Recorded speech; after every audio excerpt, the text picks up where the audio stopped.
మహాశివరాత్రి పర్వదినాన్ని పురస్కరించుకుని పటాన్చెరులో తొలిసారిగా మహాశివరాత్రి మహాజాగరణ కార్యక్రమాన్ని నిర్వహిస్తున్నట్లు ఎమ్మెల్యే గూడెం రెడ్డి తెలిపారు. సాక్షాత్తు పరమశివుడి నివాసమైన కైలాసగిరిని మరిపించేలా పర్వతాలు, 50 అడుగుల శివలింగం, 17 అడుగుల ధ్యాన ముద్ర శివుడి విగ్రహాలు ఏర్పాటు చేస్తున్నట్లు చెప్పారు. ప్రముఖ సినీ ఆర్టిస్టు డైరెక్టర్ ఉదయ్ కుమార్ ఆధ్వర్యంలో శరవేగంగా ఏర్పాట్లు చేస్తున్నామన్నారు.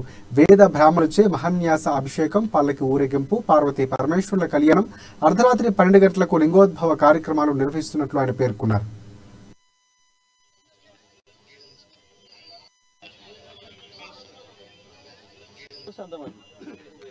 ఏ మండల్ ఆ మండల్లో ఎంఆర్ఓ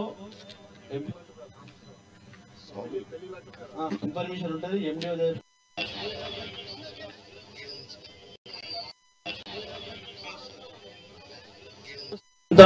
మినీ భారతదేశం, మినీ ఇండియా, అన్ని కులాలు, అన్ని మతాలు, అన్ని ప్రాంతాలు వాళ్ళందరూ సోదరభావంతో ముఖ్యమంత్రి గారు ఏ విధంగా ఈ రాష్ట్రాన్ని ముందుకు అడుగులేపిస్తా ఉన్నాడో ఆ అడుగులో అడుగేసి ఈ నియోజకవర్గాన్ని ముందుకు తీసుకొని పోతా ఉన్నాం. అందరి మనోభావాలను గౌరవిస్తూ ఇంతకుముందు చెప్పిన నేను మీకు సామూహిక వ్యూహాలలో భాగంగా ఈ హిందువులు గాని, ముస్లింలు గాని, క్రిస్టియన్ కమ్యూనిటీ గాని ఇది అయిపోగానే అంత లోపల మరి బయట అన్ని గిట్ట మేము వాళ్ళతోని చర్చ్ పాస్టర్లతోటి అలాగే మన మైనారిటీ పెద్దలతోటి మాట్లాడి అది ఇంతకుముందు ఏం చెప్పాను ఆ విధంగా ఈ నియోజకవర్గంలో ఉన్న బీదవారి పెళ్లిలు చేయడానికి ఏ విధంగా డిసైడ్ అయినామో మనము ఈ రాష్ట్ర ప్రభుత్వం ముఖ్యమంత్రిగా మీ అందరికి తెలుసు, మేము మరి చెప్పవలసిన అవసరం లేదు.